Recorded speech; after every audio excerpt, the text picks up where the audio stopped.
Hello दोस्तों, स्वागत है आपका हमारे YouTube चैनल में। तो देखिए, चर्चा चल रही थी भारतीय संविधान में, और भारतीय संविधान में कल हमने संसदीय कार्यवाही की चर्चा की थी, और उसमें आपको जो है प्रश्नकाल और शून्यकाल के बारे में चर्चा की थी। तो प्रश्नकाल का टाइम कितना है? 11 से 12, और शून्यकाल 12 से 1 होता है, जिसे 0 आवर भी कहा जाता है। और शून्यकाल किसकी देन है? भारत की, मीडिया की। जबकि प्रश्नकाल में कितने प्रकार के प्रश्न पूछे जाते हैं? 3 प्रकार के। कौन कौन? तारांकित, अतारांकित और अल्प सूचना के प्रश्न। तो तारांकित प्रश्नों का उत्तर कैसे दिया जाता है? मौखिक। और अतारांकित का लिखित में दिया जाता है। ठीक है, इसको रिवीजन कर लीजिएगा और याद रखिएगा। तो अगला आज टॉपिक है, और वो टॉपिक है संसदीय समितियां।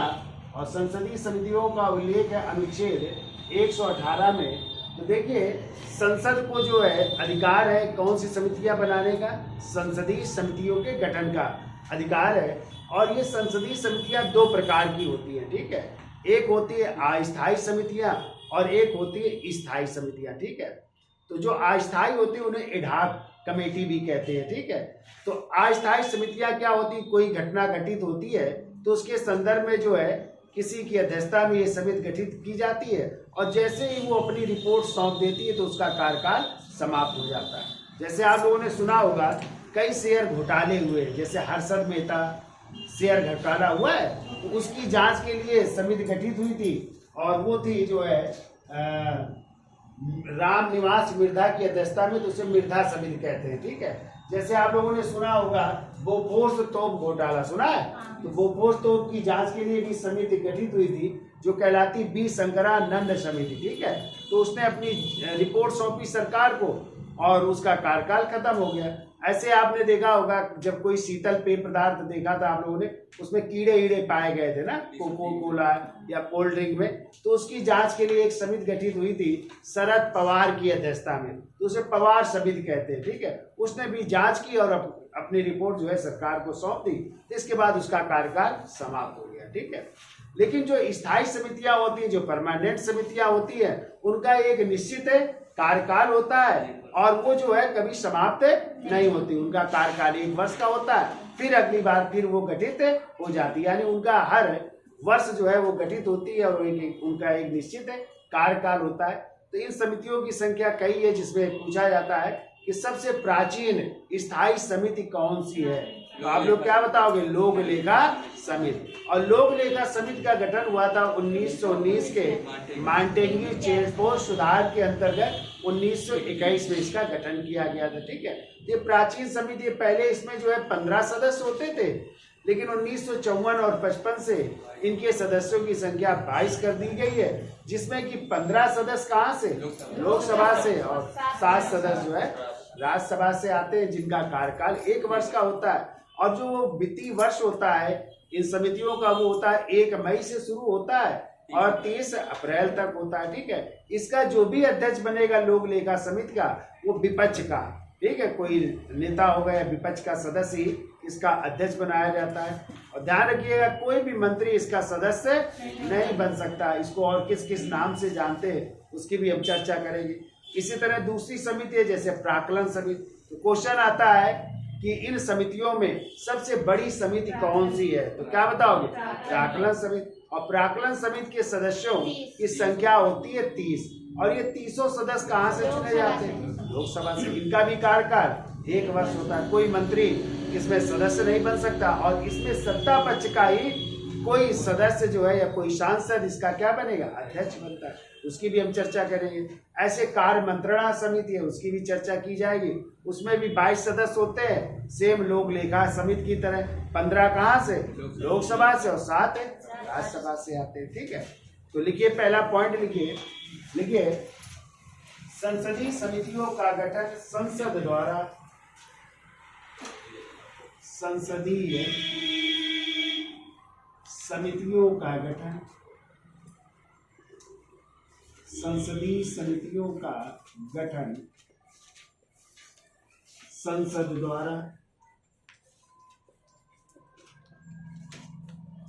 द्वारा अनुच्छेद 118 के फर्स्ट के तहत, अनुच्छेद 118 के फर्स्ट के तहत निर्मित प्रक्रिया तथा कार्य संचालन के नियमों, निर्मित प्रक्रिया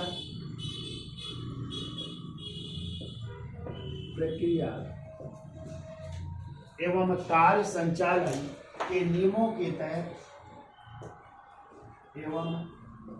कार्य संचालन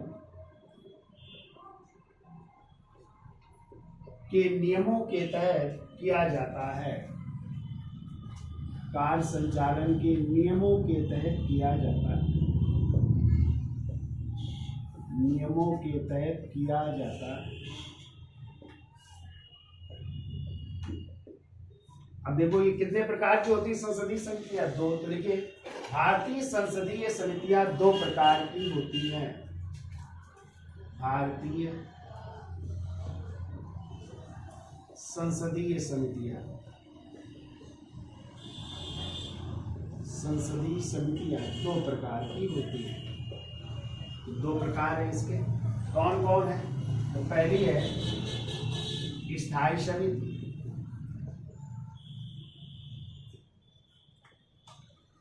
स्थायी समिति या इसी को स्टैंडिंग कमेटी भी कहते हैं, ठीक है। स्टैंडिंग कमेटी है। और दूसरी है अस्थायी समिति, अस्थायी समितियां। इसे इंग्लिश में एडहॉक कमेटी कहते हैं। ADHOC एडहॉक कमेटी है, एडहॉक कमेटी कहते हैं, ठीक है। तो पहले हम चर्चा कर लेते हैं, एडहॉक को तदर्थ भी कहते हैं ना। हाँ, तो हेडिंग डाल दीजिए, पहले अस्थायी समितियों की चर्चा कर लेते हैं। हेडिंग डालिए अस्थायी समितियां, अस्थायी समितियां, या इन्हीं को कहते हैं तदर्थ समितियां भी कह सकते हैं। इंग्लिश में एडहॉक तदर्थ समितियां।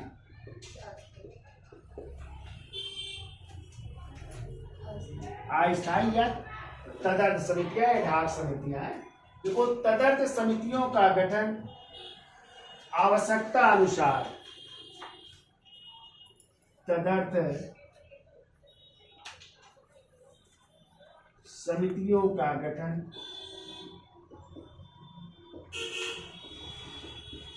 तदर्थ समितियों का गठन आवश्यकता अनुसार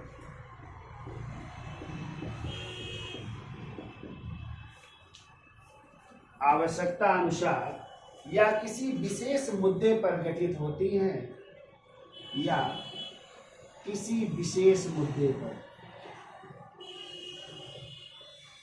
किसी विशेष मुद्दे पर गठित होती है, गठित होती हैं और कार्य संपादन कर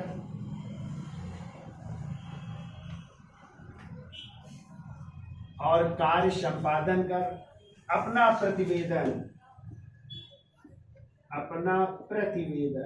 यानी अपना कार्य समाप्त करके प्रतिवेदन जो है सरकार को सौंप देती है, ठीक है। अपना प्रतिवेदन प्रस्तुत कर देने पर, अपना प्रतिवेदन प्रस्तुत कर देने पर इनका कार्य या इनका अंत हो जाता है। कर देने पर इनका अंत हो जाता है। जैसे कुछ समितियों के नाम लिखिए। जैसे नंबर 1 डालिए, बी शंकरानंद समिति, बी शंकरानंद समिति, और इसका गठन हुआ था 1987 में। 1987 में हुआ था, और किसकी जांच के लिए? बोफोर्स तोप घोटाले मामले की जांच के लिए। तो लिख लो, बोफोर्स तोप घोटाले मामले की जांच के लिए, मामले की जांच के लिए तो आप लोगों ने पढ़ा है पीछे की जब राजीव गांधी की सरकार थी ना, तो उस समय बोफोर्स तोपे आई थी ना खरीद करके, तो कहते उसमें घोटाला हुआ था, तो उसमें काफी विपक्ष में हंगामा हुआ था, तो उसकी जांच के लिए समिति गठित हुई थी, जिसको कहते हैं वी शंकरानंद समिति। कब गठित हुई थी? 1987। तो उन्होंने जांच की और जांच के बाद प्रतिवेदन सरकार को सौंप दिया। दूसरी लिखिए मृदा समिति।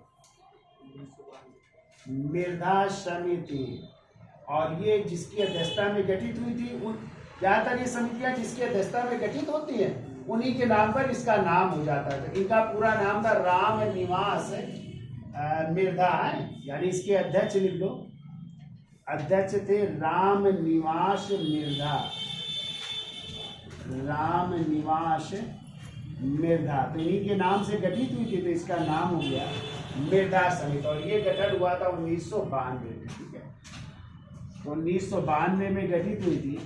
और किस मामले की जांच के लिए तो हुआ था? आप लोगों ने नाम सुना होगा हर्षद मेहता शेयर घोटाला, बहुत बड़ा शेयर घोटाला, उन पर फिल्म भी अभी सीरीज बनी है ना हर्षद मेहता पर।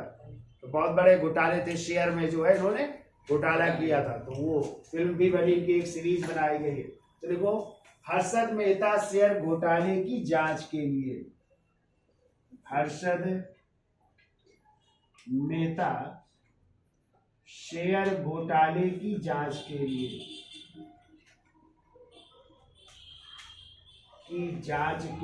गठित हुई थी।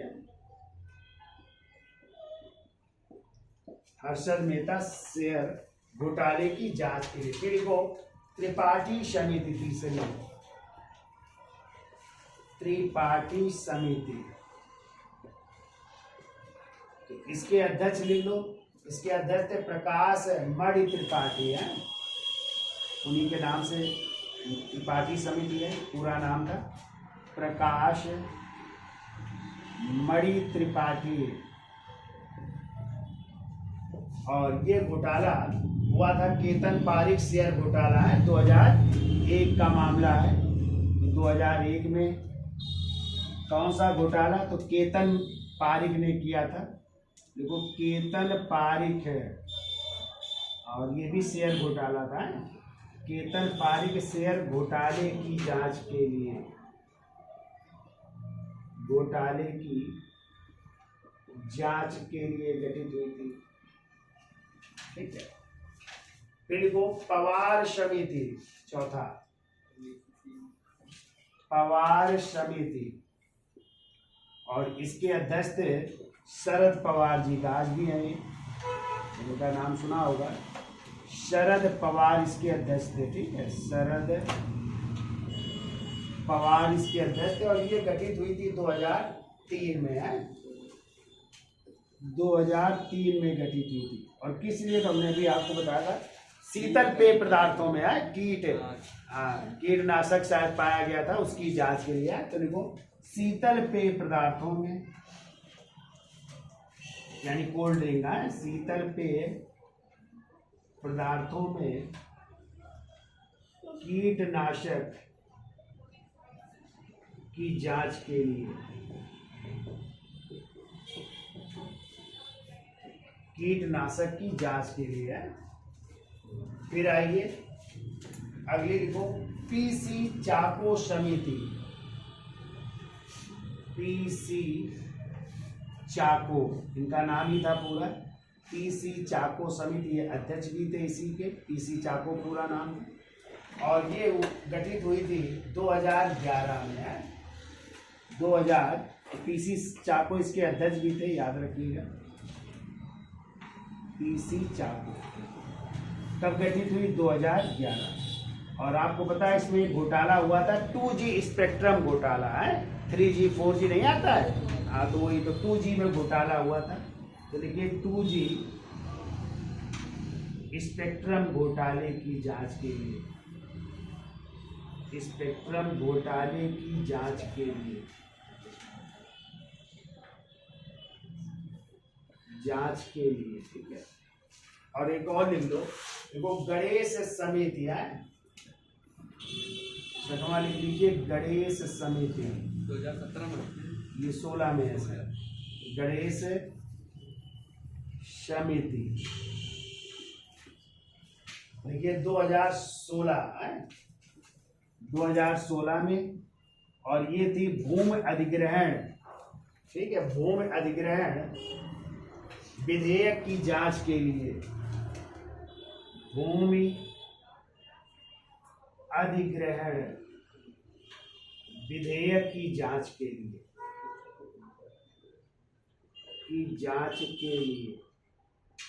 ठीक है।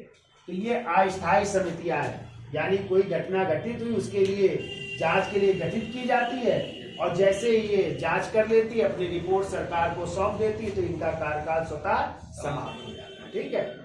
अब हेडिंग डाल लीजिए, कौन सी समितियां? दूसरी डालिए स्थायी समितियां या स्टैंडिंग कमेटियां। हेडिंग डाल लीजिए स्थायी समितियां, इन्हें वित्तीय समितियां भी कहते हैं। तो देखिए अब आते हैं स्थायी समितियां।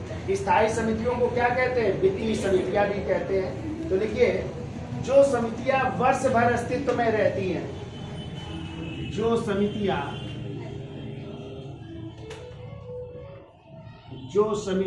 वर्ष भर अस्तित्व में रहती हैं, वर्ष भर अस्तित्व में रहती हैं,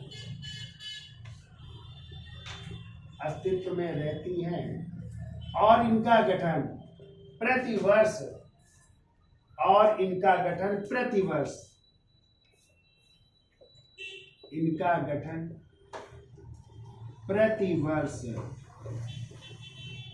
या निश्चित या एक निश्चित समय के लिए होता है, निश्चित समय के लिए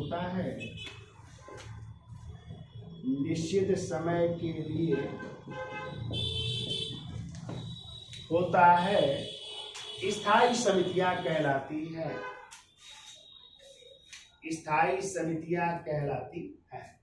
तो पहली हेडिंग डाल लीजिए जो पूछी जाती है, सबसे प्राचीन समिति कौन सी है? तो लोक लेखा समिति, लोक लेखा समिति, जिसे इंग्लिश में कहते हैं पब्लिक अकाउंट्स कमेटी है, लिख लो चाहे, पब्लिक अकाउंट कमेटी है, या लोक लेखा समिति है। तो देखिए तो कैसी ये समिति है? तो एक तो स्थायी समिति है, दूसरी कैसी समिति है? वित्तीय समिति है। तो स्थायी एवं वित्तीय समिति है, यानी वित्तीय समिति के अंतर्गत आती है, ऐसे याद रखिएगा, वित्तीय समिति के अंतर्गत आती है। अब देखो ये सबसे पुरानी, यदि आ जाए सबसे पुरानी समिति कौन सी है? तो लोक लेखा समिति। अगला पॉइंट लिखो, यह सबसे पुरानी समिति है, यह सबसे पुरानी समिति है, यह सबसे पुरानी समिति है, और इसका गठन, देखो इसका गठन भारत सरकार अधिनियम या भारतीय शासन अधिनियम, कुछ भी लिखो, भारतीय शासन अधिनियम 1919 के तहत, 1919 के तहत कब किया गया? 1921 में किया गया, 1921 में किया गया। तो किस अधिनियम के तहत किया गया? भारत शासन अधिनियम 1919 के तहत कब गठित की गई? 1921 में गठित की गई है, ठीक है।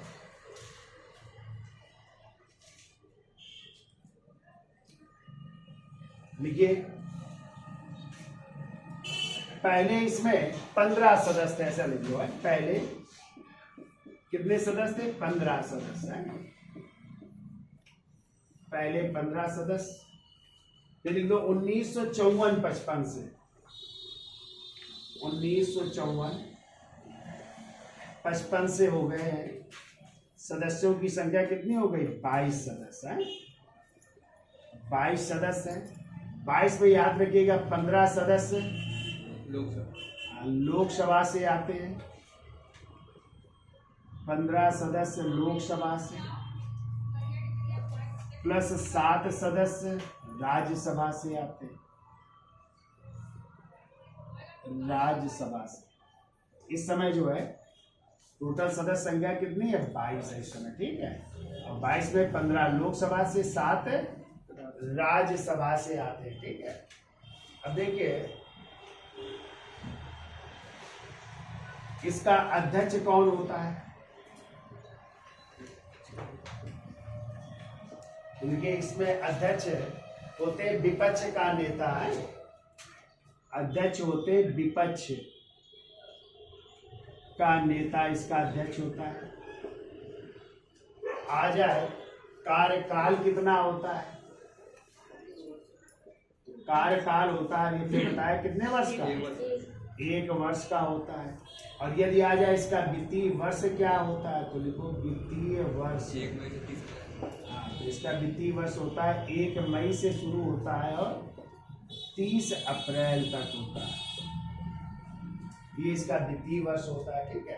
अब यदि आ जाए गणपूर्ति, मतलब गणपूर्ति का मतलब होता है कब इसकी बैठक होगी, यानी कितने सदस्य उपस्थित हो तब इसकी बैठक होगी। तो 1/3 सदस्य जब उपस्थित होंगे तो इसकी बैठक होगी। 1/3 का मतलब कितना हो गया? 8।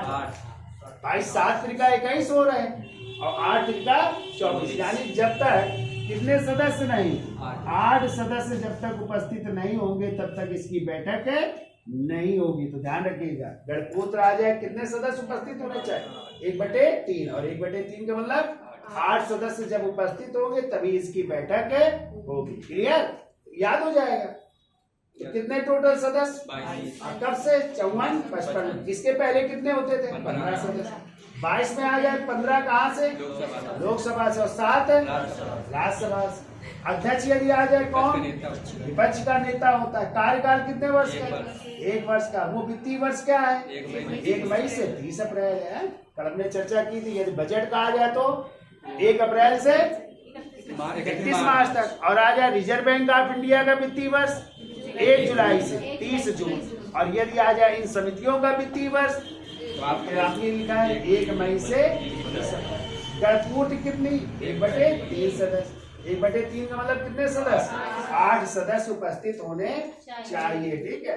देखिए अगला पॉइंट देखो, लोकसभा तथा राज्यसभा के सदस्यों का निर्वाचन, यानी जो सदस्य चुन करके आते उनके बारे में लिखो। देखिए लोकसभा तथा राज्यसभा के सदस्यों का निर्वाचन अपने अपने सदन के सदस्यों में अपने अपने सदन के सदस्यों में आनुपातिक प्रतिनिधित्व, सदस्यों में से अपने अपने सदस्यों में से आनुपातिक प्रतिनिधित्व पद्धति से, आनुपातिक प्रतिनिधित्व पद्धति से एकल संक्रमणीय मत प्रणाली द्वारा, एकल संक्रमणीय मत प्रणाली द्वारा चुने जाते हैं, यानी जो ये 15 सदस्य हैं वो लोकसभा के सदस्यों द्वारा चुने जाएंगे और जो ये 7 सदस्य हैं वो राज्यसभा के सदस्यों द्वारा। कैसे? आनुपातिक प्रतिनिधित्व की एकल संक्रमणी मत पद्धति द्वारा चुने जाते हैं, ठीक है। अब लिखिए अगला पॉइंट देखो, किसी भी मंत्री को इस समिति का सदस्य नहीं बनाया जाता है। किसी भी मंत्री को, कोई भी मंत्री इसका सदस्य नहीं बनेगा। किसी भी मंत्री को इसका सदस्य नहीं बनाया जाता है। इसका सदस्य नहीं बनाया जाता है। इसका सदस्य नहीं बनाया जाता।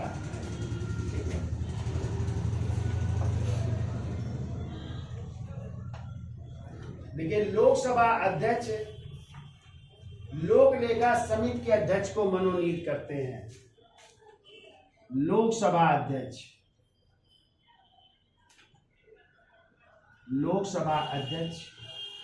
लोक लेखा समिति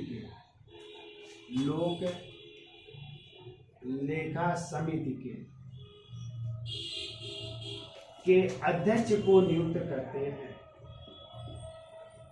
अध्यक्ष को नियुक्त या मनोनीत भी कर सकते हैं। मनोनीत करते हैं। तो हमने बताया लोक लेखा समिति का अध्यक्ष कौन होता है? क्या बताया अभी? विपक्ष का नेता। ठीक है, यानी विपक्ष का नेता इसका क्या बनेगा? अध्यक्ष बनेगा। और ये प्रक्रिया चली आ रही 1967 से। कब से आ रही है? 1967 से विपक्ष का नेता ही इसका क्या बनता है?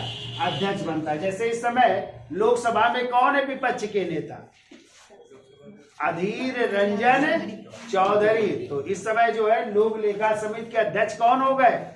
देखो, अधीर रंजन चौधरी। तो लिख लो अध्यक्ष अधीर रंजन चौधरी हैं, क्योंकि यही है लोकसभा में विपक्ष के नेता। और जबकि राज्यसभा में विपक्ष के नेता है मल्लिकार्जुन खड़गे हैं। अधीर रंजन चौधरी जी है। ठीक है, वर्तमान में लिख लो लोक लेखा समिति के अध्यक्ष अधीर रंजन चौधरी। ठीक है, अब देखो कार्य क्या होता है।